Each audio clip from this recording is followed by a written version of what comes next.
The chair recognizes the Honourable the member for Harbour Grace, Portagrave.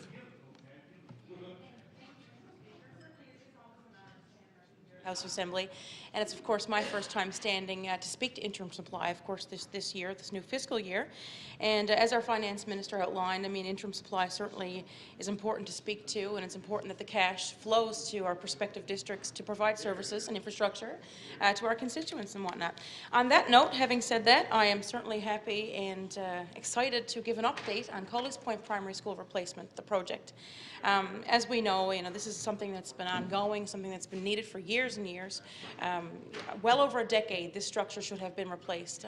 Just a brief history again on the structure. As we know, this building exceeds 65 years. There are currently students in that building that can say, my great-grandparents attended school and were educated in this very building. I made a recent visit to Colleys Point Primary, as I do frequently.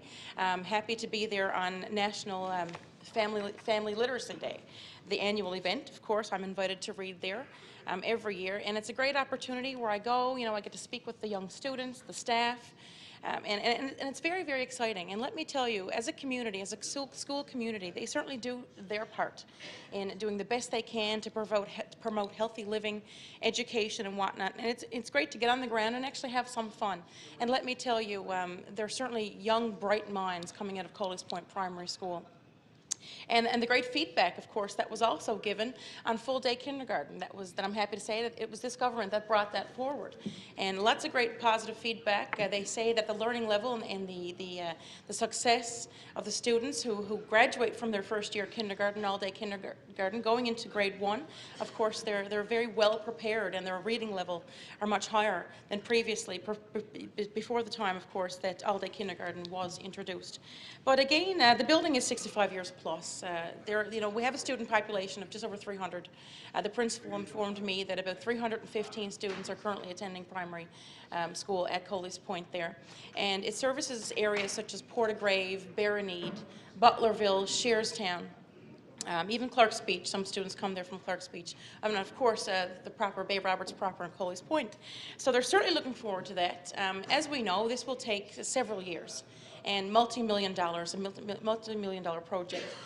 Money was announced last year, of course, of $750,000, and I'm reassured by the minister in a recent meeting that this project is on track.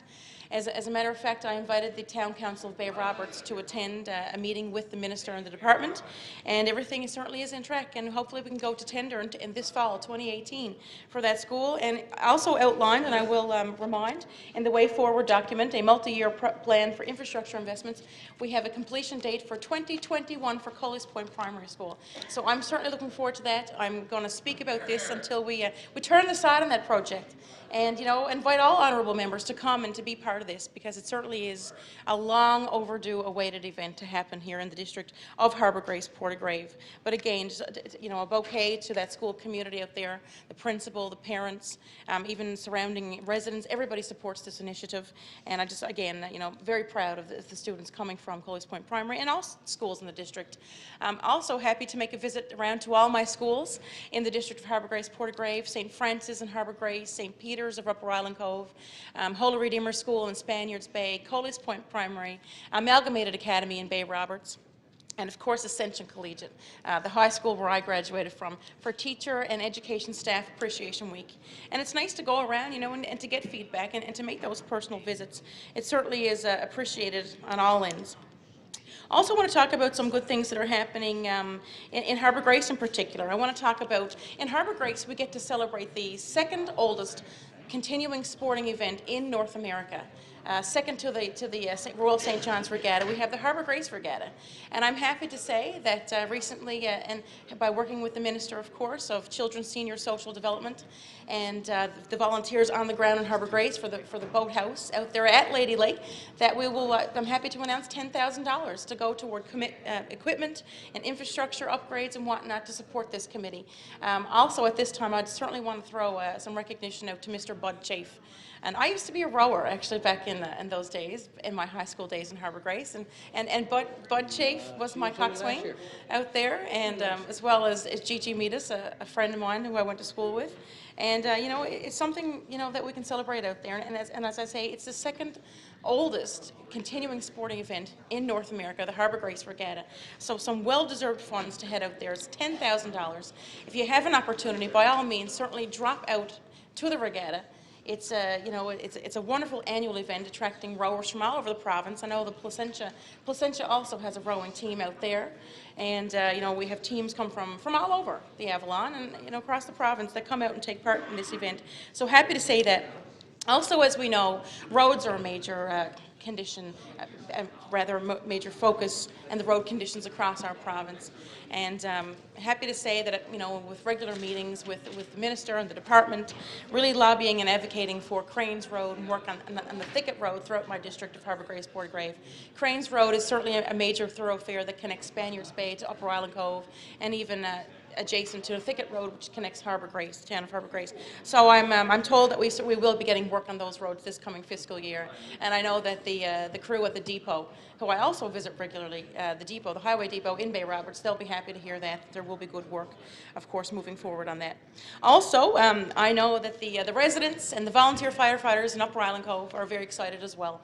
I'm happy to announce, we just recently announced this past spring, myself and the minister, a long overdue medical unit fire truck for the volunteer department in Upper Island Cove.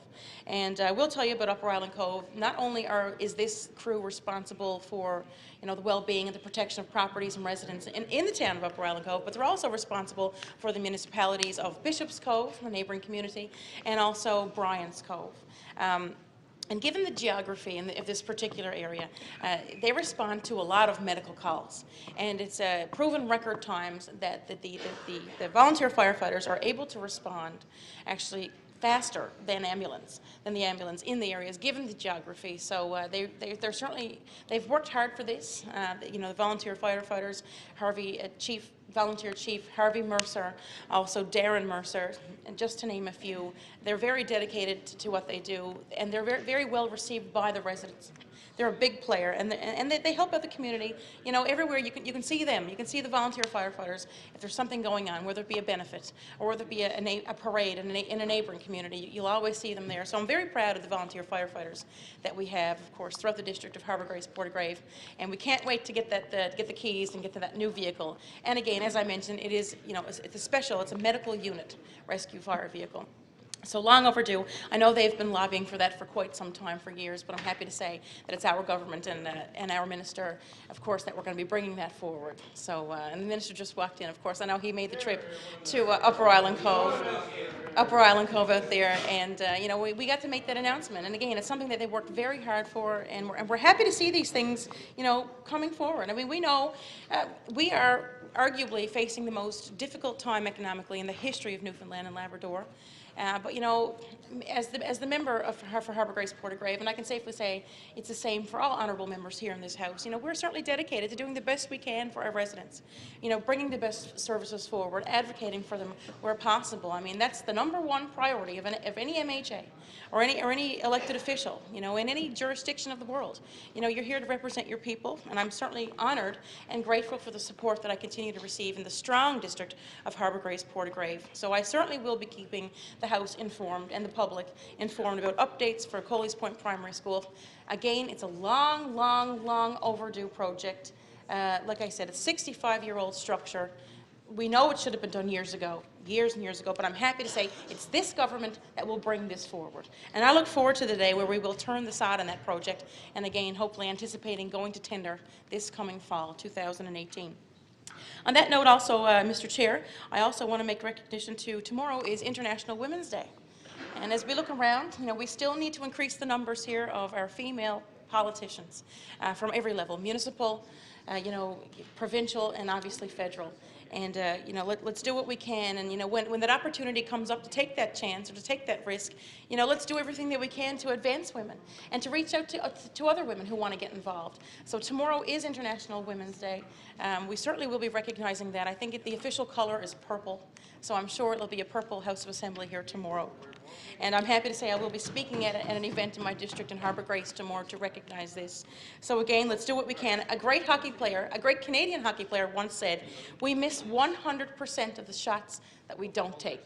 So to women out there everywhere, to our male colleagues, to everybody, take those shots. Do what we can to advance the cause. On that note, Mr. Chair, I certainly will take my seat, but it's always an honour to speak and to represent the great people of Harbour Grace, Portagrave. Thank you.